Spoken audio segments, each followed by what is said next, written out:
La plupart des maisons familiales rurales de Normandie ont décidé de travailler ensemble et de monter un projet Erasmus+. Leur but est de faire profiter à ces élèves d'une expérience professionnelle de stage exceptionnelle en Europe grâce à la Fédération régionale des MFR de Normandie. C'est vrai que c'était l'association au départ qui avait souhaité travailler la mobilité pour les jeunes, donc qui avait saisi cette opportunité de les faire partir en Erasmus. Sans compter sur un petit coup de pouce du ministère de l'Agriculture et de la région Normandie avec le Passe Monde. Des élèves de CAP et de Bac Pro sont amenés à partir en mobilité dans divers pays de l'Europe. Il est question d'être motivé, donc c'est vraiment les élèves qui le désirent qui partent. Ces stages sont intégrés à leur parcours de formation, soit sur le principe du volontariat, soit l'ensemble de la classe est impliqué dans la mobilité.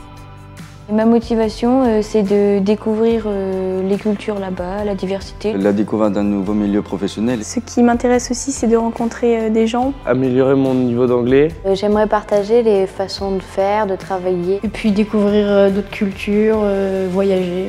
Tu mets tes deux mains comme ça et tu dis ce que t'aimes bien de la vie en groupe et ce que t'aimes pas de la vie en groupe. Les élèves ne sont pas lâchés dans la nature européenne sans préparation. Grâce à des acteurs de la mobilité, de l'éducation populaire et Europe Direct, les élèves apprennent à exprimer et à dépasser leurs peurs. Okay. Le but, c'est de vous écrire une lettre à vous-même, mais au moment où vous serez rentré de votre stage. C'est-à-dire que vous vous écrivez à votre vous dans 3 mois. Quand on les prépare, il y a un travail de groupe qui se fait et on leur demande voilà, quelles sont tes craintes, comment est-ce qu'on peut t'aider à vaincre ces craintes-là pour préparer ce séjour.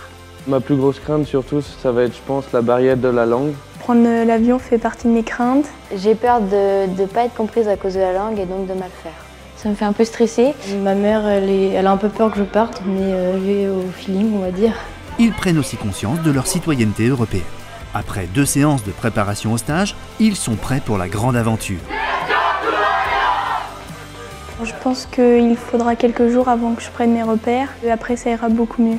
Je pense que je vais gagner en maturité. Ouais, je pense que ça va me donner envie de voyager en plus. Ouais. Ça va me faire grandir. Et ça va me donner envie de continuer mes études et puis d'évoluer dans ce que je fais. Je compte revenir en ayant acquis plus de confiance. Et ce sera un plus aussi dans la vie active pour plus tard. Ils ne partent pas tout seuls. La plupart des élèves sont accompagnés jusqu'à leur lieu de stage par des formateurs ou membres du conseil d'administration de la MFR. Donc on a fait le choix de mettre un accompagnant, un adulte, par semaine pour gérer des situations un peu compliquées, des difficultés dans le transport, les aider à se repérer entre leur lieu d'hébergement et leur lieu de stage, etc. C'est rassurant pour tout le monde, pour les élèves et pour les parents. Et bien sûr, les membres du personnel des MFR peuvent également partir en stage d'observation. C'est un moyen pour eux de découvrir de nouvelles façons d'enseigner, d'évaluer des compétences professionnelles ou encore d'approfondir et actualiser ses connaissances en entreprise. Les acteurs de la mobilité qui ont préparé les élèves avant leur départ les reçoivent de nouveau à leur retour. C'est l'occasion de les aider à mettre des mots et s'exprimer sur leur expérience personnelle et professionnelle. Donc, je suis partie en République tchèque à Prague et moi j'étais dans une structure avec des personnes en situation de handicap. Domaine service à la personne. Dans une école maternelle.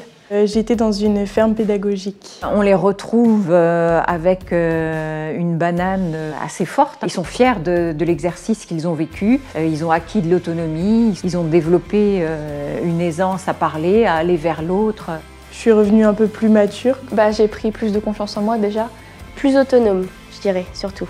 On apprend à faire des choses vraiment seul. Il faut aller vers les gens quand on part dans les choses comme ça. Et c'est vrai qu'en France, depuis, je suis un peu moins timide. C'est vrai qu'ils nous étonnent parce qu'ils ont une faculté d'adaptation quand même assez importante. Prendre le métro, prendre tout ça, aller au stage toute seule dans un pays que je connais pas du tout, avec des gens qui parlent pas ma langue.